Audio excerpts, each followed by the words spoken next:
Hello student. आज की class में हमें बात करनी है कि लेसन प्लान क्या होता है। जिस प्रकार से हमने पिछली क्लास में पढ़ा था कि माइक्रो टीचिंग क्या होता है, तो माइक्रो टीचिंग के पूर्व हमें क्या करना पड़ता है, लेसन प्लान बनाना पड़ता है। तो आज की क्लास में हम यही देखेंगे कि लेसन प्लान क्या होता है, किस प्रकार से बनाया जाता है, उसकी सारी प्रक्रियाएं किस प्रकार से होती हैं, कितने पॉइंट्स को हमें ध्यान में रख करके अपने लेसन प्लान को बनाना पड़ता है। तो सबसे पहले हमें देखना है कि जो पाठ्य योजना है, लेसन प्लान हम किस प्रकार से बना रहे हैं। तो इसमें सबसे पहला पॉइंट हमें ये देखना है कि जो हमारा लेसन प्लान है वो जो स्टूडेंट बना रहा है लेसन प्लान वो किस विद्यालय का है। सबसे पहली हेडिंग, सबसे पहला टॉपिक हमारा ये होता है क्या कि विद्यालय का नाम।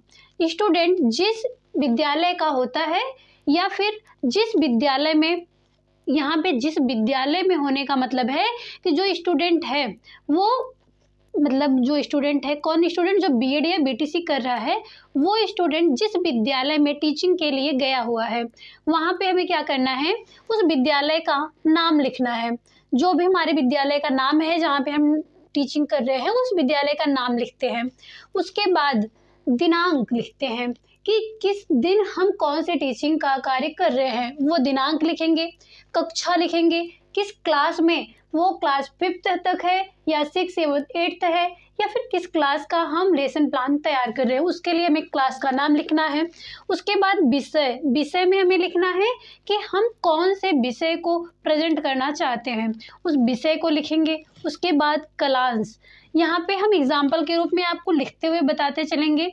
यहाँ पे दिनांक जिस प्रकार से आज हम देख रहे हैं कि आज मान लीजिए हम तैयार कर रहे हैं 24/2/24। मान लीजिए आज हमने कोई भी क्या किया है, लेसन प्लान तैयार किया। आज हमने कहीं पर भी कोई माइक्रो टीचिंग किया या फिर टीचिंग किया। क्लास यहाँ पे लिखा है, कक्षा यहाँ पे मान लीजिए 6 7 8 कुछ भी हो सकता है। इसके बाद विषय, यहाँ विषय है, इस विषय में आप कौन सा सब्जेक्ट पढ़ाने जा रहे हैं उस विषय का नाम। यहाँ पे हिंदी, संस्कृत, इंग्लिश जो भी हो, यहाँ मान लीजिए हम हिंदी रख दे रहे हैं, हमें अपने सब्जेक्ट का नाम लिख लेना है।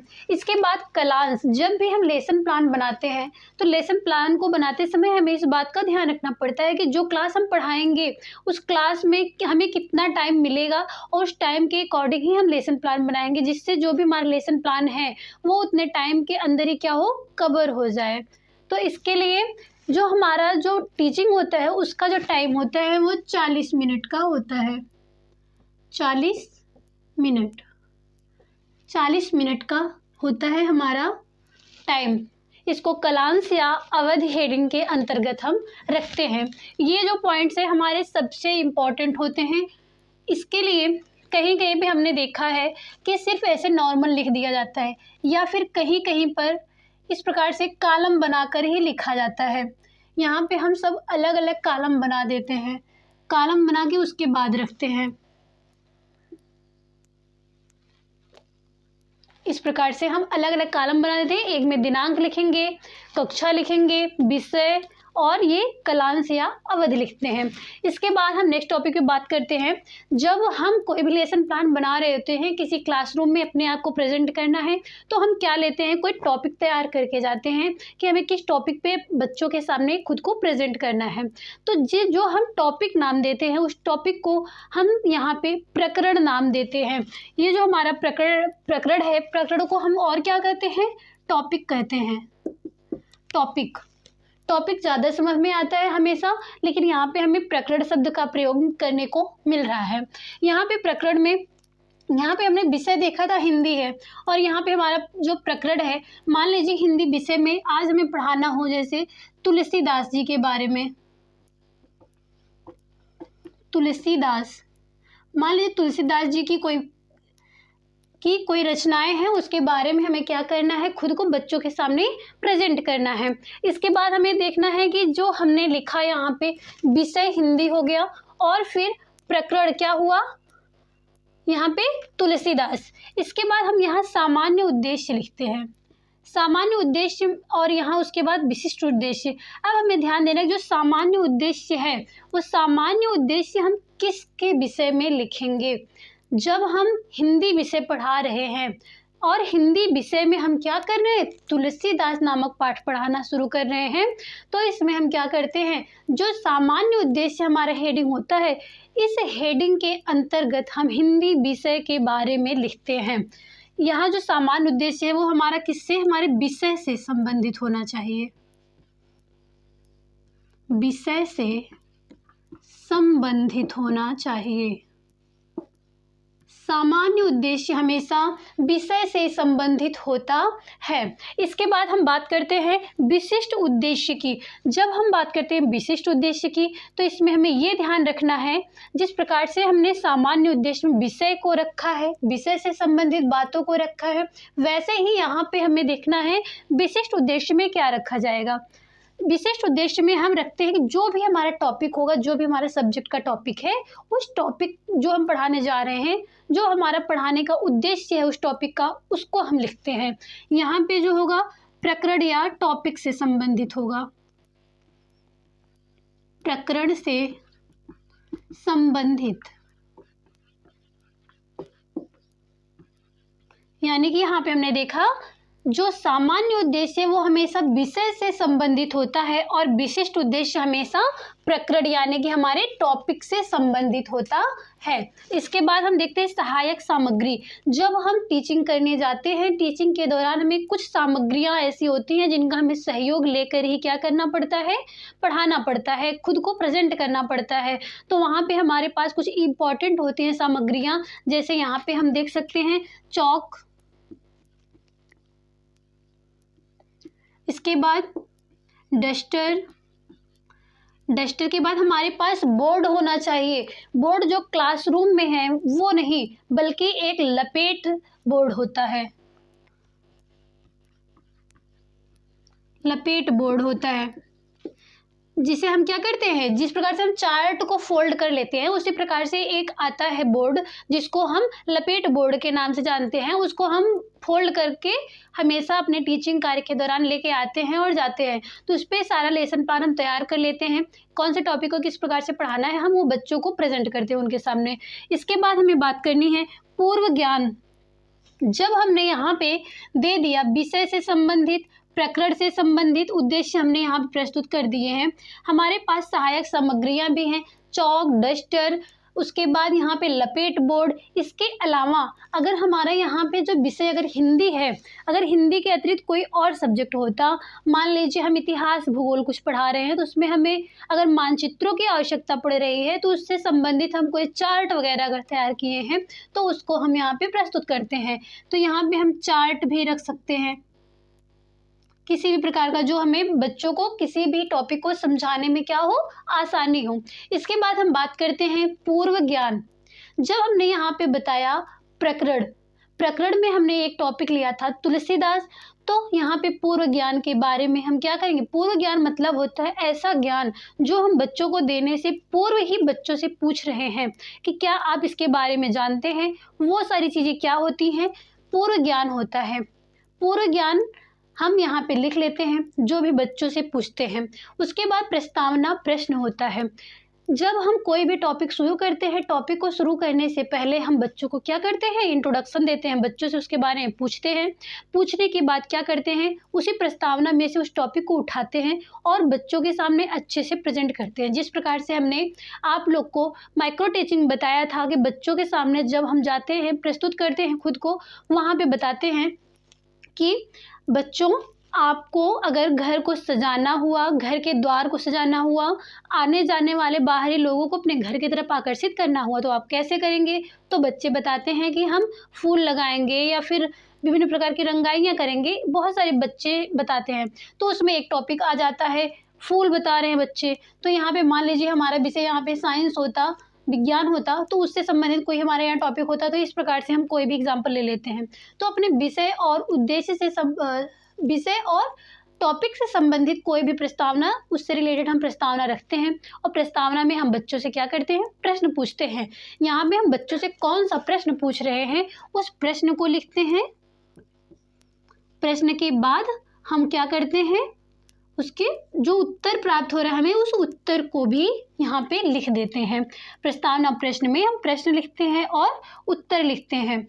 इसके बाद उद्देश्य कथन, जो भी हमारा यहाँ पे पढ़ाने का उद्देश्य है अपने लेसन को, उसके जो कथन है उसको हम यहाँ पे लिखते हैं। जैसे हम यहाँ पे लिख देते हैं, आज हम तुलसीदास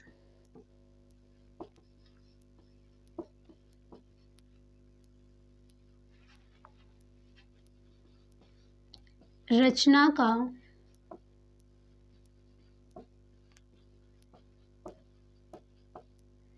अध्ययन करेंगे। जो हमारे यहाँ पे उद्देश्य है या फिर जो भी हम बच्चों के सामने फिर कहते हैं प्रस्तावना के बाद, वो कथन को हम यहाँ पे उद्देश्य कथन के अंतर्गत लिख देते हैं। इसके बाद बात आती है प्रस्तुतिकरण की। जिस प्रकार से हमने वहाँ पे माइक्रो टीचिंग में एक मेथड पढ़ा था कि माइक्रो टीचिंग के दौरान हम खुद को कैसे प्रेजेंट करते हैं, किस प्रकार से प्रस्तुत करते हैं, उसी प्रकार से यहाँ पे हमें लिखना है प्रस्तुतिकरण। प्रस्तुतिकरण में हम ये देख रहे हैं कि यहाँ पे हम 3 कॉलम बनाते हैं। 3 कॉलम बनाएंगे, जिसमें पहला कॉलम होगा शिक्षण कथन, दूसरा होगा छात्र क्रिया, तीसरा होगा श्यामपट्ट कार्य। यहाँ पे हम ये देखते हैं कि जो हमारा शिक्षण का कार्य है, जो भी चीज़ें हम पढ़ाते हैं, यहाँ पे तुलसीदास जी के बारे में एग्जाम्पल के रूप में हम देख रहे हैं। जो भी हम पढ़ा रहे हैं उस शिक्षण कथन को, शिक्षण के दौरान जो भी बातें कही जा रही हैं उसको हम इसके अंतर्गत यहाँ पे रख देते हैं। उसके बाद छात्र क्रिया, छात्र की क्रियाएं क्या हो रही हैं। अगर यहाँ पे शिक्षण कथन में जो भी हम कह रहे हैं उसको हम श्यामपट्ट पर भी लिखते जा रहे हैं, या फिर बच्चों को कोई भी चीज़ समझाते जा रहे हैं। जब हम यहाँ समझा रहे हैं, यहाँ पे श्यामपट्ट पर कोई कार्य दे रहे हैं, उसके दौरान बच्चे यहाँ पे क्या कर रहे होंगे। या तो बच्चे शांत होकर बैठेंगे, शांत होकर बैठेंगे नहीं, शांत होकर बच्चे सुनेंगे। यहाँ पे लिख दीजिए,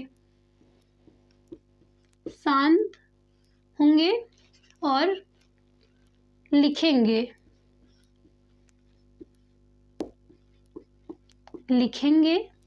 सुनेंगे।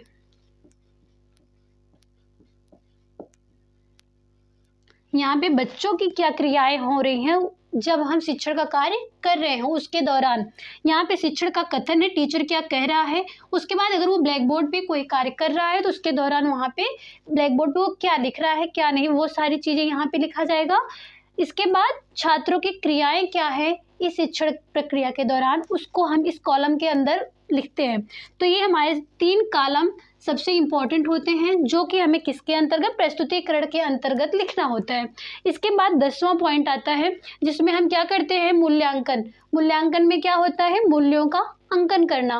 मूल्यांकन में हम लिखेंगे कि जो भी हमने यहाँ पे लेसन में पढ़ाया है बच्चों को, शिक्षण में जो भी प्रश्न दिया, जिस प्रकार से बच्चों के रिस्पॉन्स रहे हैं, किस प्रकार से बच्चे उत्तर दे रहे हैं, क्या चीज़ें कर रहे हैं, वो सारी चीज़ों को हम क्या करेंगे, मूल्यांकन के अंतर्गत लिखते हैं कि बच्चों ने अच्छा रिस्पॉन्स दिया है या फिर नहीं दिया है। इसके बाद हम क्या करते हैं, बच्चों से दोबारा भी प्रश्न कर सकते हैं अगर हम अपनी इस प्रक्रिया को ज़्यादा लंबा ना ले चल करके। इसके बाद हम क्या करते हैं, गृह कार्य देते हैं बच्चों को। जो भी होमवर्क देंगे, क्या होमवर्क देंगे, जो भी लेसन हम पढ़ाए होंगे अपने क्लासरूम में, अपने टॉपिक में, अपने सब्जेक्ट में, उससे संबंधित क्या करेंगे, बच्चों को गृह कार्य देंगे। उसके बाद नीचे लास्ट हेडिंग हमारा होता है छात्र अध्यापक हस्ताक्षर। छात्र अध्यापक मतलब क्या, कि जो कैंडिडेट है वहाँ पे बीएड या बीटीसी का, वो क्या कर रहा है, ये लेसन प्लान बच्चों के लिए तैयार कर रहा है टीचिंग के दौरान, उस छात्र अध्यापक के क्या होंगे, हस्ताक्षर नीचे किए जाएंगे।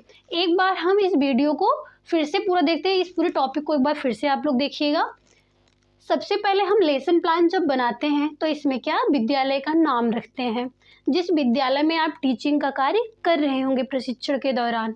उसके बाद इसमें दिनांक कॉलम बनाएंगे। दिनांक में जिस दिन हम क्या करते हैं, टीचिंग कर रहे होते हैं, उस डेट को लिखेंगे। फिर कक्षा को लिखेंगे। फिर विषय के बाद कलांश या अवधि को लिखेंगे, जो कि हमारी 40 मिनट की होती है। इस बात को सबसे ज़्यादा ध्यान में रखना है। इसके बाद है प्रकरण, प्रकरण मतलब टॉपिक, जो हमारा हिंदी विषय है या फिर कोई भी विषय हो जो हमारा टॉपिक है उस विषय से संबंधित यहाँ पे हम लिखेंगे। फिर सामान्य उद्देश्य हेडिंग होती है। सामान्य उद्देश्य में हम हमेशा विषय से संबंधित बातों को रखते हैं। उसके बाद विशिष्ट उद्देश्य, विशिष्ट उद्देश्य में हम टॉपिक से संबंधित चीज़ों को रखते हैं।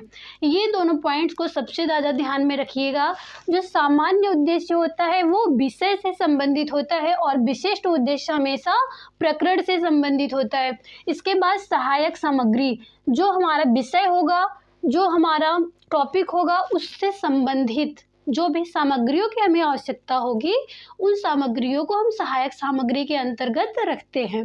इसके बाद पूर्व ज्ञान हम लेंगे कि जो भी हमारा टॉपिक है उससे संबंधित बच्चों को कुछ पता है या फिर नहीं पता है, वो सारी चीज़ें हम इसमें लिखेंगे। इसके बाद प्रस्तावना प्रश्न, प्रस्तावना प्रश्न में हम बच्चों से प्रश्न पूछेंगे और उत्तर पूछेंगे। जो भी हमारे यहाँ प्रश्न होगा उसको लिखेंगे और उत्तर लिखेंगे। इसके बाद उद्देश्य कथन, उद्देश्य कथन में हम लिखेंगे जो भी क्रियाएं हमारा यहाँ जो भी हम क्रिया कर रहे हैं उसका उद्देश्य क्या है वो चीज़ें हम यहाँ पे लिख देते हैं। उसके बाद प्रस्तुतिकरण कि क्लासरूम में अपने आप को किस प्रकार से प्रेजेंट कर रहे हैं, उस प्रस्तुतिकरण को 3 कॉलम के अंतर्गत रखते हैं, जिसमें सबसे पहले शिक्षण कथन होता है, छात्र क्रिया और श्यामपट्ट कार्य। शिक्षण कथन में क्या होता है, जो भी हम शिक्षण के दौरान क्लासरूम में लिख रहे हैं या फिर पढ़ा रहे हैं उस कथन को यहाँ पे रखेंगे। फिर श्यामपट्ट कार्य, जो ब्लैक बोर्ड पे हम लिख रहे हैं उसको शिक्षण कार्य में, श्यामपट्ट कार्य में रखेंगे और उस दौरान, उस शिक्षण प्रक्रिया के दौरान छात्रों की क्या एक्टिविटी है उसको हम इस कॉलम के अंतर्गत रखते हैं। इसके बाद पॉइंट्स आता है मूल्यांकन का। मूल्यांकन में हम बच्चों को जो भी यहाँ शिक्षण कार्य किए हैं उसके दौरान बच्चों ने क्या रिस्पॉन्स दिया है उसका मूल्यांकन करेंगे। मूल्यांकन के बाद उनको गृह कार्य दिया जाएगा। गृह कार्य के बाद छात्र अध्यापक के हस्ताक्षर किए जाएंगे। एक बार इस बोर्ड को आप लोग अच्छे से देख लीजिएगा, एक बार इसका स्क्रीनशॉट ले लीजिए जो कि आपको लेसन प्लान बनाने में बहुत ही हेल्प देगी। एक बार आप लोग स्क्रीनशॉट ले लीजिए।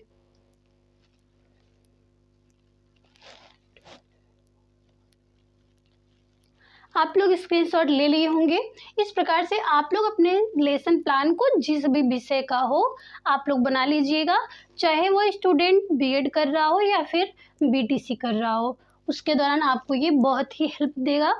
अगर इस टॉपिक से संबंधित कोई भी समस्या आप लोग को हो तो आप लोग ज़रूर बताइएगा। इसके बाद हम नेक्स्ट क्लास में आप लोग को ज़रूर बताएंगे। मिलते हैं आप लोग से हम नेक्स्ट क्लास में, तब तक के लिए धन्यवाद।